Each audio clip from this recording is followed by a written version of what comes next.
অসমে যি কথা চিন্তা কৰে সেই কথা আমাৰ সৰ্বজন মানে 5 বছৰ আগতে চিন্তা কৰে।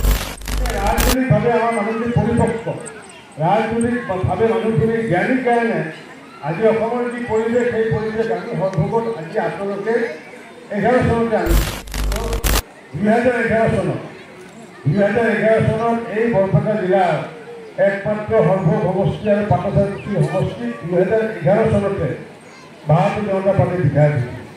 অৰ্থাৎ অসমে যি কথা চিন্তা কৰে সেই কথা আমাৰ সৰ্বজন মানে 5 বছৰ আগতে চিন্তা কৰে। 16 চনতে বিজেপিৰ চৰকাৰ আহিছে, কিন্তু 11 চনতে এই অঞ্চলৰ ৰাইজে বিজেপিক প্ৰতিষ্ঠা কৰিছে। গতিকে মই সকলোকে গৌৰৱ সহকাৰে এই কথাখিনি কওঁ যে অসমৰ মানুহে যি চিন্তা কৰে সেই চিন্তা বজালী আৰু সৰভোগৰ মানে 5 বছৰ আগতে কৰে বাবে 11 চনতে আমাৰ ইয়াৰ পৰা ভাৰতীয় জনতা পাৰ্টীৰ বিধায়ক হৈছিলে, পাটচাকুচিৰ বিধায়ক হৈছিলে।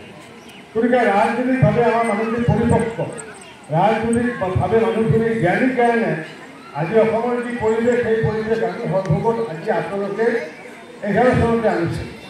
গতিকে এই অনাৰ পিছত আমি যি পৰিকল্পিতভাৱে যি কাম কৰি আহিছোঁ সেই পৰিকল্পিতভাৱে কাম কৰাৰ মই দুটামান নমুনা দি আছোঁ আপোনালোক।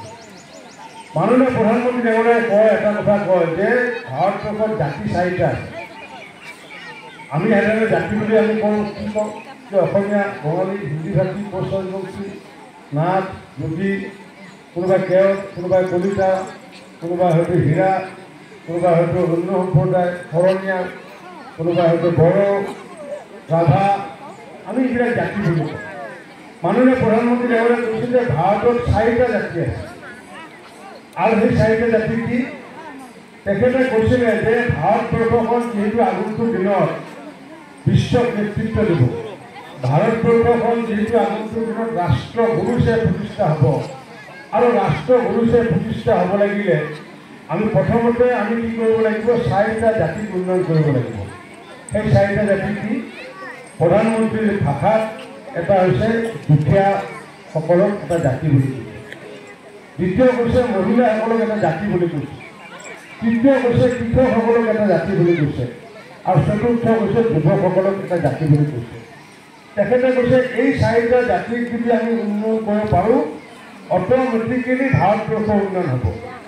এই 4টা জাতিক যদি আমি উন্নয়ন কৰিব পাৰোঁ অট'মেটিকেলি বৰ্ণগড় অঞ্চলক উন্নয়ন কৰিব পাৰিম, অট'মেটিকেলি অসমক আমি উন্নয়ন কৰিব পাৰিম।